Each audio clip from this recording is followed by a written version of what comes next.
ভুল স্বীকার করে এবং ক্ষমা চেয়ে নিয়ে সুপ্রিম কোর্টে একটি মানহানির মামলা থেকে আপাতত রক্ষা পেলেন দিল্লির মুখ্যমন্ত্রী অরবিন্দ কেজরিওয়াল। আপ প্রধানের বিরুদ্ধে একটি মানহানিকর ভিডিও রিটুইট করার অভিযোগ উঠেছিল। ভিডিওটি সোশ্যাল মিডিয়ায় পোস্ট করেছিলেন ইউটিউবার ধ্রুব রাঠি। সেটি নিজের এক্স হ্যান্ডেলে ফের পোস্ট করেন কেজরিওয়াল। ঘটনাটি অবশ্য 2018 সালের, তখনও অবশ্য টুইটারের নাম এক্স হয়নি। ধ্রুব রাঠির পোস্ট করা video I support Narendra Modi নামের এক Twitter handle BJP IT cell part 2 এর মতো কাজ করছে বলে দাবি করা হয়। আরও দাবি করা হয় যে ওই হ্যান্ডেল থেকে ভুয়ো খবর ছড়ানো হচ্ছে। সেই ভিডিওই রিটুইট করেন কেজরিওয়াল।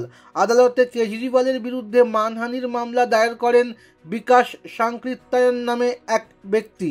নিম্ন আদালত আপ প্রধানের বিরুদ্ধে সমন জারি করার নির্দেশ দেন। কেজরিওয়াল এই নির্দেশের বিরুদ্ধে দিল্লি হাইকোর্টের দ্বারস্থ হন, কিন্তু সমন খারিজ করতে রাজি হয়নি উচ্চ আদালত। তারপরেই সুপ্রিম কোর্টে যান কেজরিওয়াল।